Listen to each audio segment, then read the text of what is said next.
and welcome to another Dave Does video, and today we are checking out some Slash's Snakepit and the song Beggars and Hangers On. Now, I probably will have heard this song because depending on when this came out, so this was 95, I saw Slash's Snakepit at Metallica Escape from the Studio. They were, second or third on the bill or somewhere like that. So I can't remember that one. Actually, probably a bit further on, actually, Slash Snakepit. They must have been about fifth on the bill. So they probably heard it there, but I wasn't aware of the band, so it might trigger off a little bit of memory, but definitely is not a song I would have heard any time reasonably, even if that is not a correct sentence. Anyway, right, well, all my usual blurbs were going to come in while the video goes, so let's just get straight into the video and see what this is all about. Slash Snakepit, Beggars and Hangers On. Count it in 3, 2, 1, go.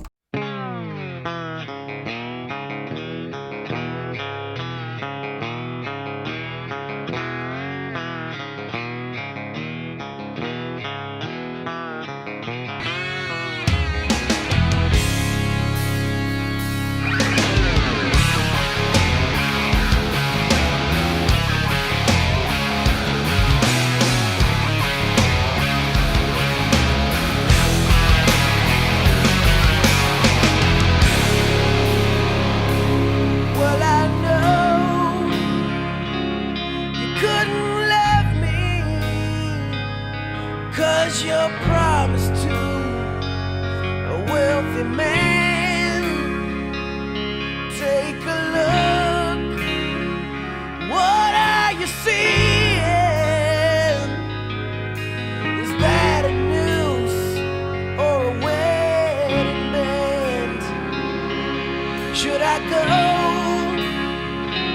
to see a healer?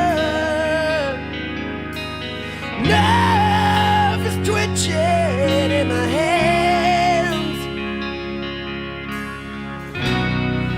Ooh.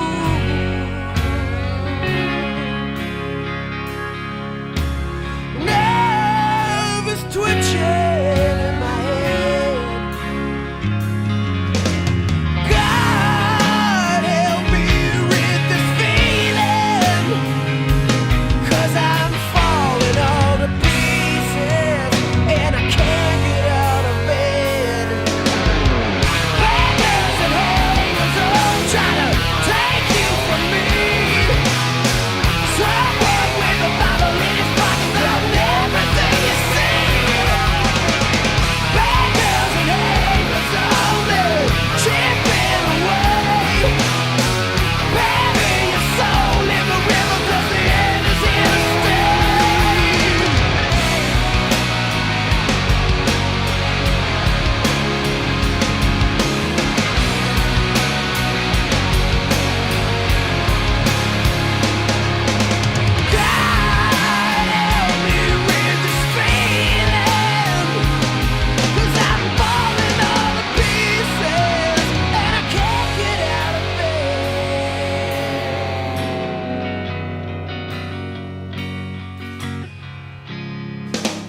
I was wrong.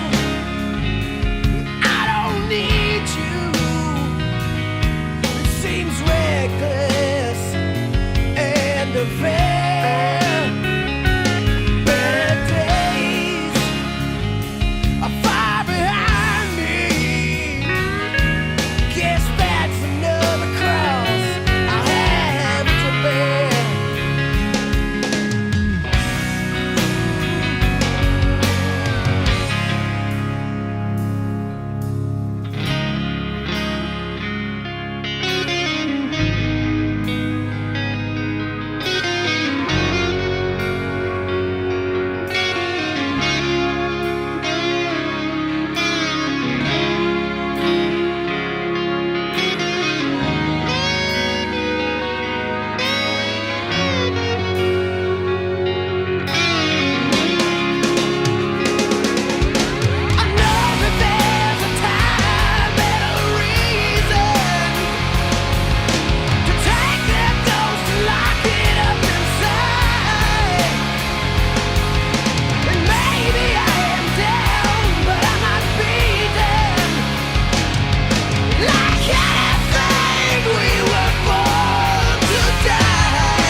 Okay, some Slash of Snakepit and Beggars and Hangers On. So I don't remember the song very well. A little bit, I've heard a little bit of the riff. Maybe the chorus has got a bit of a hook, so it does kind of stick with me. But it's a great track. Really liked it. I love the bluesiness and the looseness of the feel.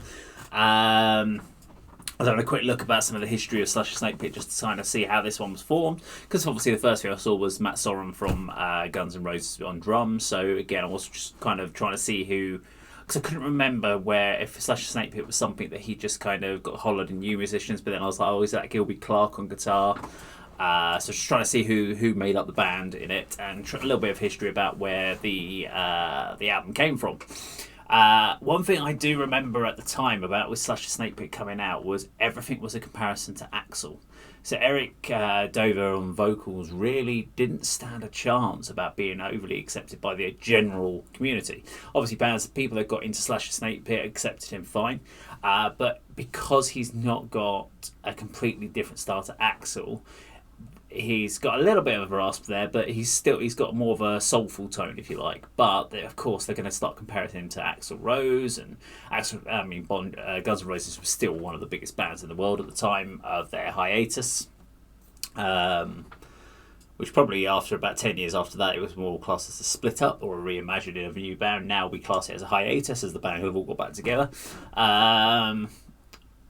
But yeah, it was a good track. I like the fact also that it's got a little bit of a slow down, speed up sort of mentality into it. So it's very fluid. Too many tracks, especially 2000s onwards, everything's kind of locked to metronome, quantized, that sort of mentality. Whereas with this definitely feels live studio drums.